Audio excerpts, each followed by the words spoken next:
Comienza un año donde habrá 13 comicios para gobernador, pero en el cual también las normas y reglas electorales estarán a debate de cara al presente y al futuro 2018, ya no solo por la legalidad de los procesos, sino también por las garantías de gobernabilidad que puede otorgar el propio sistema. Buenas noches, yo soy Esdras Chabot. Siempre la transición española ha servido un poco como modelo de la mexicana. El 20 de diciembre pasado hubo elecciones en España y el resultado no fue muy lejano del que podremos tener en México en 2018. Los 4 principales partidos españoles quedaron en la banda del 20%. Ninguno puede gobernar por sí solo. ¿Qué tal? Soy Pablo Iriart. En el 2018, si no cambiamos las reglas electorales, algo similar puede suceder en México, con la diferencia de que mientras España contempla mecanismos para construir nuevas mayorías, en nuestro caso carecemos de ellos. Si no los construimos, en el 2018 estaremos condenados a tener un gobierno débil. Hola, soy Jorge Fernández Menéndez y esto es México Confidencial.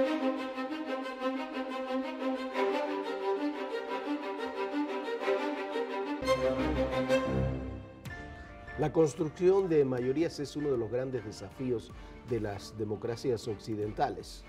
En países, en democracias con un voto cada vez más fraccionado, con mayor cantidad de actores políticos, es cada vez más difícil construir una mayoría. Como decíamos, en España, en las elecciones del 20 de diciembre, 4 partidos, los 4 principales partidos, quedaron prácticamente en la franja del 20% de la votación cada uno de ellos. Ellos tienen mecanismos para construir mayoría. Nosotros aún no los tenemos. Pablo, Erra, ¿qué tal? ¿Qué tal? Feliz año. Feliz año. Buen año para todos.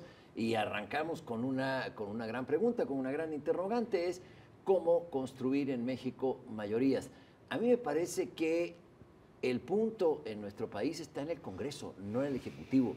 Ahí supongo que difiero un poco de ti, Jorge, de que tiene que haber una segunda vuelta presidencial para construir mayorías.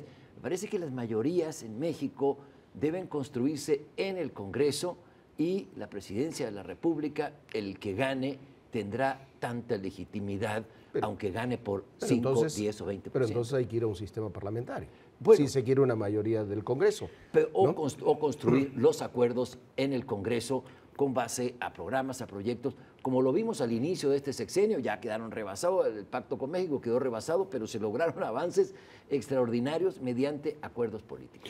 Yo creo que aquí tenemos que enfrentar otra vez el dilema de toda democracia, que es hasta dónde hay que avanzar en la representatividad por un lado y por otra parte garantizar gobernabilidad.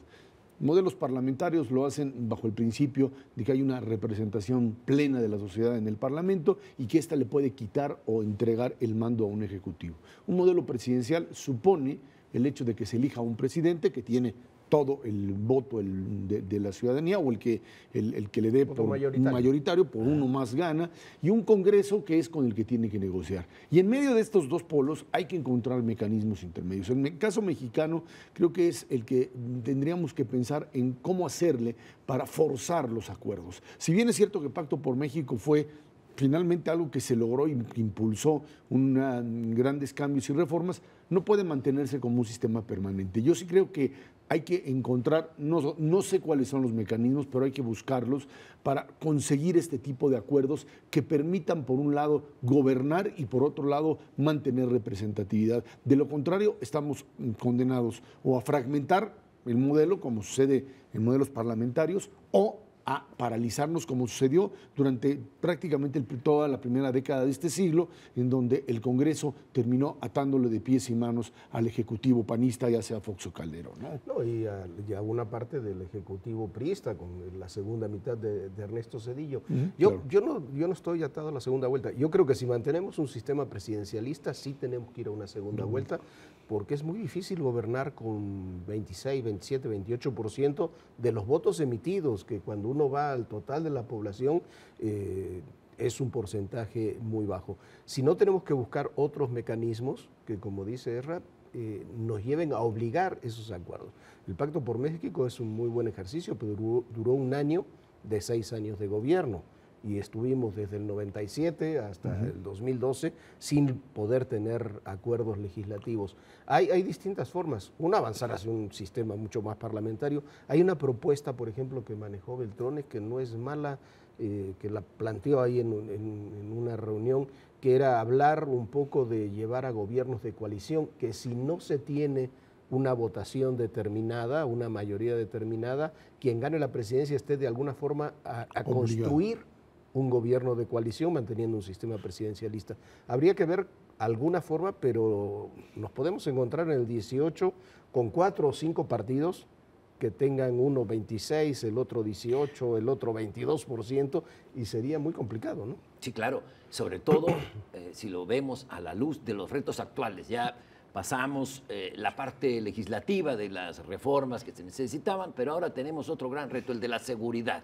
A ver, todavía hay en el Congreso un paquete propuesto por el Ejecutivo en materia de seguridad pública, un decálogo, que no ha avanzado un ápice. En materia de corrupción tampoco.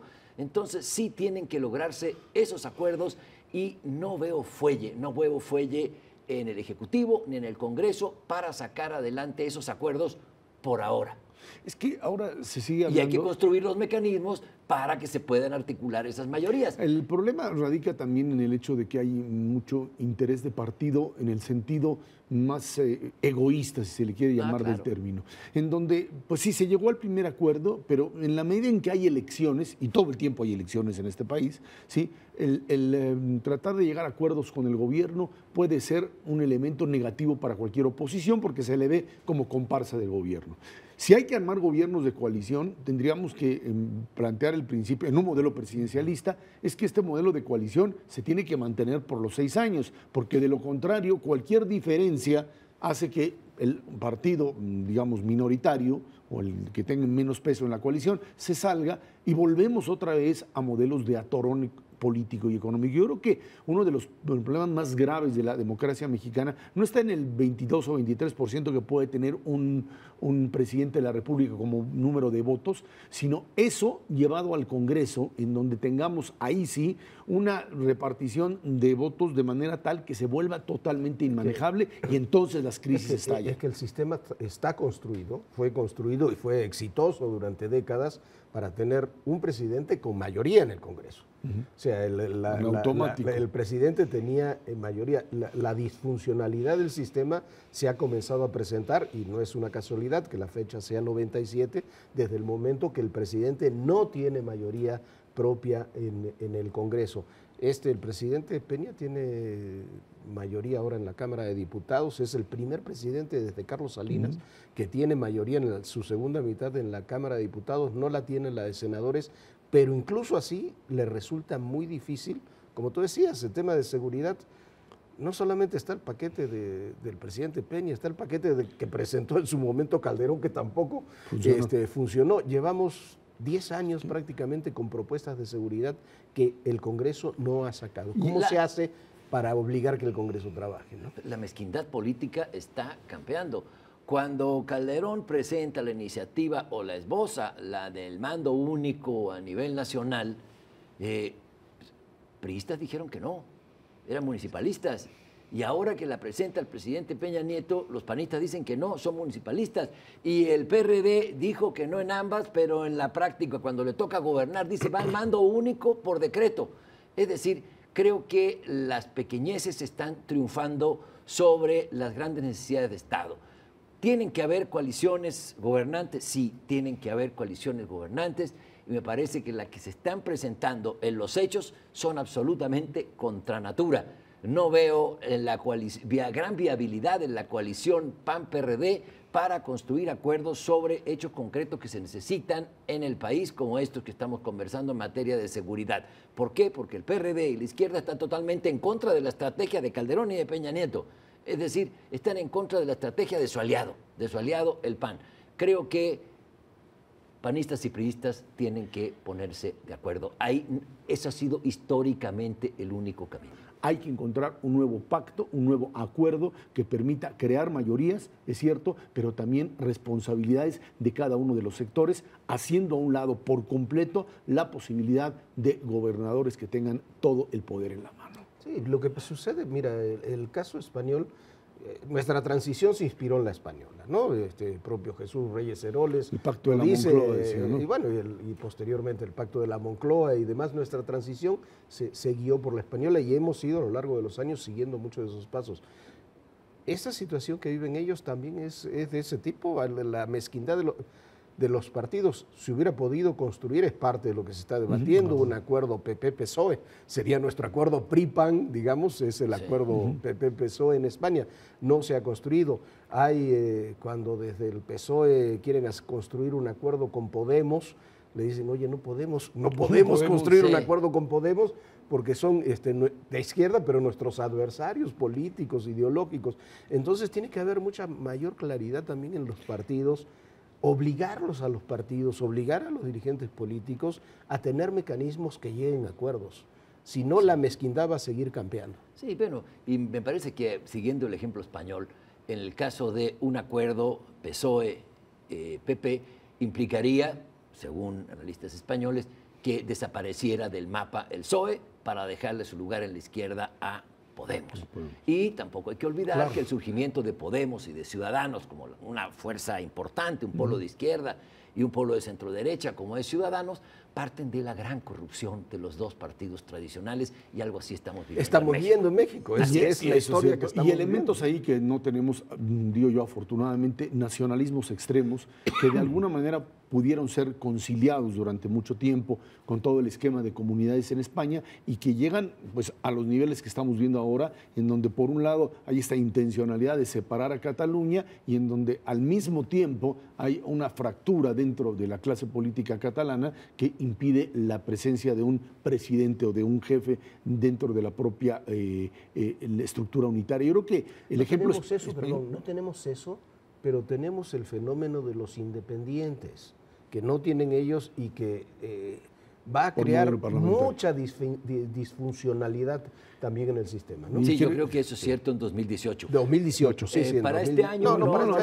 pero para el 18. Pero creo que en todo caso, otra vez volvemos al tema fundamental, que es el hecho de que o se fuerzan la posibilidad de crear mayorías, o esto, o se queda atorado, o surgen este tipo de fuerzas a veces extremas que terminan otra vez ofreciendo la solución mágica y que es muy atractivo para muchos sectores, ¿no? En última instancia, lo que se requiere, como se tuvo durante un buen tiempo en México, es imaginación política para sacar las cosas. Lo que sucede es que después de la reforma que fue de 95, 96, prácticamente las demás reformas han sido reformas para fortalecer partidos y no para fortalecer el sistema democrático. A mí me gustaría ver esas alianzas.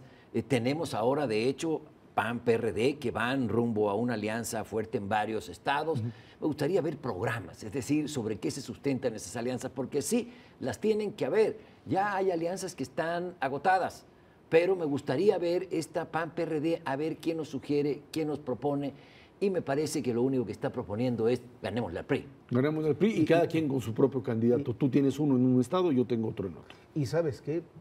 Si se obliga a los partidos a trabajar en esquemas de coaliciones, se llega a eso que tú dices, que no sean coaliciones electorales, que sean coaliciones de gobierno, que sean gabinetes donde estén coaligados y entonces se tendrá que gobernar diferente. Pero bueno, es uno de los grandes temas que tenemos para este 2016. Gracias a todos ustedes. Buenas noches.